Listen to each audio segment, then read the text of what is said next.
ना मांग कुछ जमाने से, ना मांग कुछ जमाने से, ये पहले देते हैं फिर सुनाते हैं। ना मांग कुछ जमाने से, ये पहले देते हैं फिर सुनाते हैं।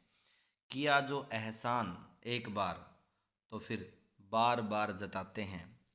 नमस्कार दोस्तों, जो हमारी सीरीज चली हुई थी केवीएस की, उसकी चौथी कक्षा है आज। तो पहला क्वेश्चन देख लीजिए, रामचरितमानस किस भाषा में लिखा गया है। दोस्तों आपको पता है, रामचरितमानस की रचना तुलसीदास ने की थी, गोस्वामी तुलसीदास ने। और ये किस भाषा में लिखा हुआ है? अवधी भाषा में लिखा हुआ भाई। किस भाषा में लिखा हुआ है? और अवधी जो है बोली किस भाषा की है भाई? ये पूर्वी हिंदी की बोली है। ठीक है। खड़ी बोली का दूसरा नाम क्या है? ये मैंने काफ़ी बार आप लोगों को बताया है। खड़ी बोली का दूसरा नाम है कोरवी भाई। और हिंदी भाषा का मानक रूप भी क्या है? खड़ी बोली है। और खड़ी बोली हिंदी के प्रथम कवि कौन थे? अमीर खुसरो थे भाई। कौन थे? अमीर खुसरो। ठीक है, क्लियर। अधिकतर भारतीय भाषाओं का विकास किस लिपि से हुआ है?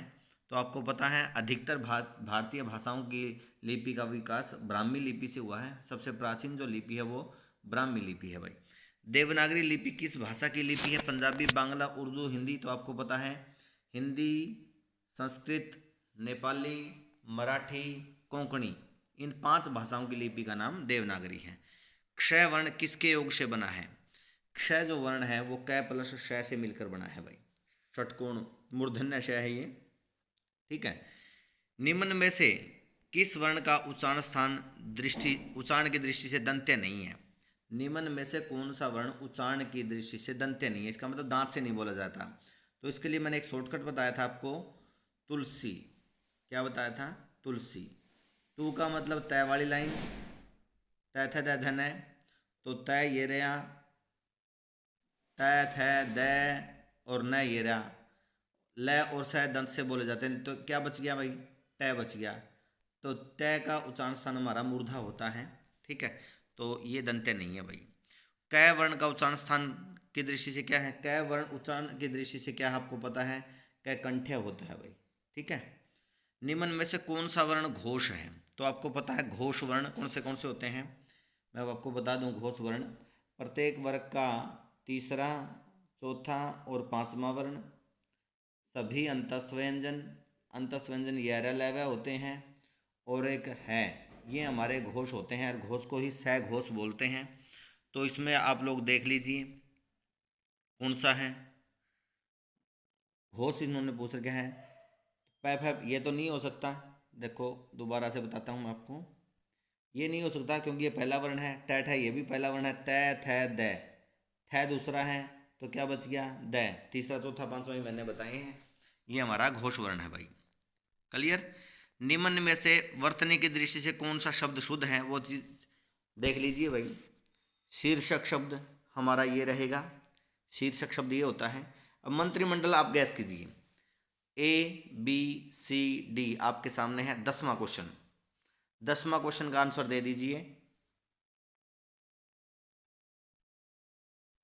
दोस्तों। अगर मंत्री शब्द इकट्ठा लिखना हो तो ऐसे लिखा जाएगा। ठीक है। लेकिन अगर इसमें मंडल शब्द मैं जोड़ दूं, ठीक है, मंत्री परस मंडल, तो आप लोग पहला ऑप्शन ठीक मत कर देना भाई। तो जो दीर्घ ई है वो हमारी ह्रस्व हो जाएगी, तो हमारा बी ऑप्शन हो जाएगा। जैसे प्राणी में अगर विज्ञान जोड़ देंगे, तो प्राणी विज्ञान अगर लिखना पड़ेगा ना हमें, तो प्राणी में छोटी ई की मात्रा हो जाएगी भाई। क्लियर है? तो हमारा ऑप्शन कौन सा रहेगा? बी रहेगा भाई। क्लियर। अगला क्वेश्चन देख लो भाई। अतिथि कौन सा सही है भाई? अतिथि, अतिथि, अतिथि। तो आपको पता है अतिथि कौन सा सही होता है? बी ऑप्शन हमारा सही होता है भाई। ठीक है।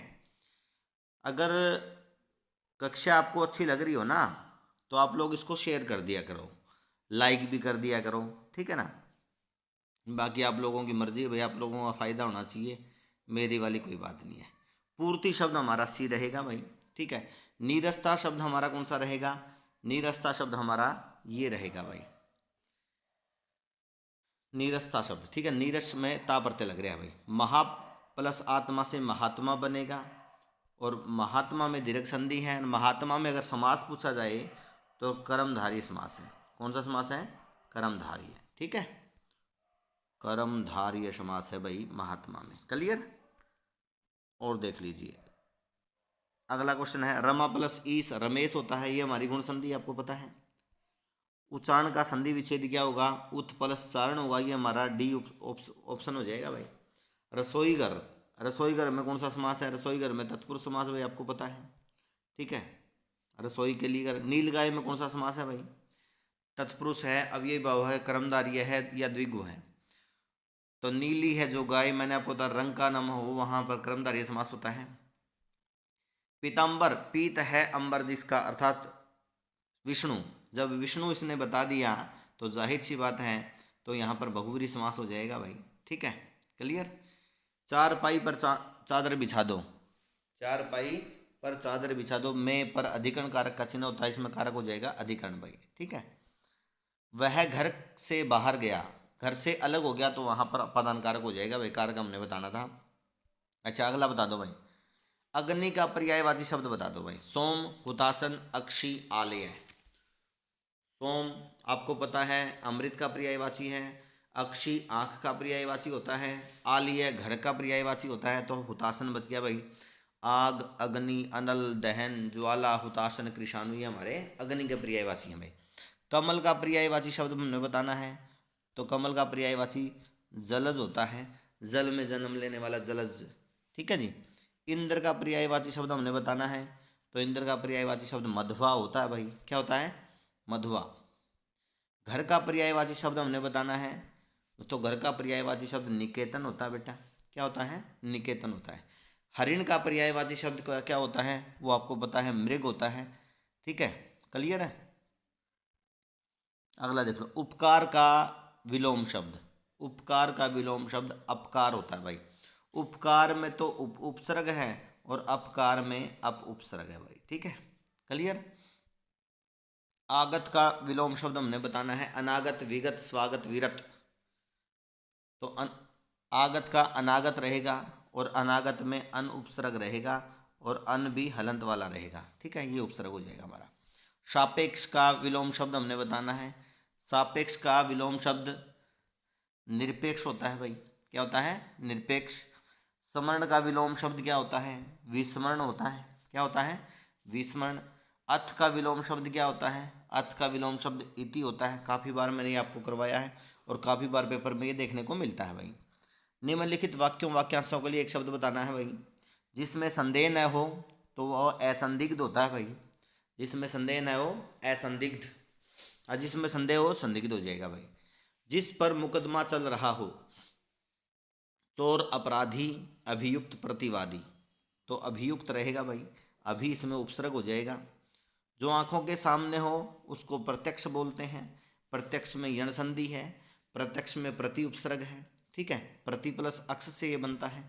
जंगल में लगने वाली आग वो दावानल होती है भाई, दाव प्लस अनल से बनता है, दीर्घ इसके अंदर संधि रहेगी भाई। जंगल में लगने वाली आग होती है दावानल भाई, समुद्र में लगने वाली आग होती है बड़वानल भाई। विरह की जो अग्नि होती है वो विराग्नि होती है भाई, ठीक है, विरह की जो अग्नि होती है वो विराग्नि होती है। और जो पेट में लगने वाली आग होती है वो जठराग्नि होती है भाई। विरह प्लस अग्नि, जठर प्लस अग्नि, दाव प्लस अनल, बड़वा प्लस नल अनल, तो जंगल में लगने वाली आग हमारी बेटा क्या रहेगी? वो हमारी दावानल रहेगी। जो कानून के विरुद्ध हो, जो कानून के विरुद्ध हो आपको पता है वो अवैध होता है भाई, ठीक है, क्या होता है? अवैध होता है। मोहन को हिंदी पढ़नी है इसलिए वह शास्त्री जी के यहाँ गया है, ठीक है, मोहन को हिंदी पढ़नी है इसलिए वह शास्त्री जी। अब शास्त्री जी का नाम याद आते ही आपको मेरा चेहरा नजर आया कि नहीं आया?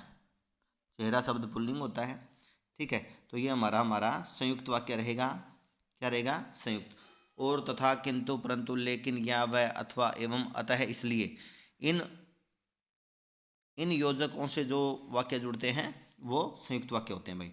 सत्य बोलो परंतु, अब परंतु आ गया, ये भी हमारा संयुक्त वाक्य हो जाएगा। परंतु कटु सत्य न बोलो भाई। छाती पर मूंग दलना, इस मुहावरे का अर्थ बता दो भाई। घबरा जाना, परिश्रम करना, बहुत परेशान करना, दुखी होना। छाती पर मूंग दलना तो बहुत परेशान करना होता है भाई, ठीक है। जान पर खेलना, जोखिम उठाना, साहस दिखाना, जोर लगाना, हार मानना। 40 का हमारा जान पर खेलना क्या रहेगा बताओ भाई? जोखिम उठाना रहेगा या साहस दिखाना रहेगा? जोखिम उठाना रहेगा ना, बिल्कुल सही बात है। कान में तेल डालना, कान की बीमारी, कुछ न सुनना, चुप बैठ जाना, बहरा होना। तो कान में तेल डालना होता है कुछ न सुनना भाई, ठीक है। कान में तेल डाल लिया तो उसने कुछ नहीं सुनता, ठीक है। क्लियर है। 9 2 11 होना, ये तो काफ़ी आसान है भाई, भाग जाना होता है। गांठ में बांधना, ये लास्ट है भाई, इसका आंसर आप लोग दे दीजिए। खूब याद करना, कसकर बांधना, बगल में बैठाना, मजबूत बनाना। गांठ में बांधना तो हमारा खूब याद करना होगा भाई, ठीक है। उम्मीद करता हूँ कि ये सेशन भी आपको अच्छा लगा होगा। आप लोग अपना प्यार यूं ही बनाए रहिए। धन्यवाद। जय हिंद, जय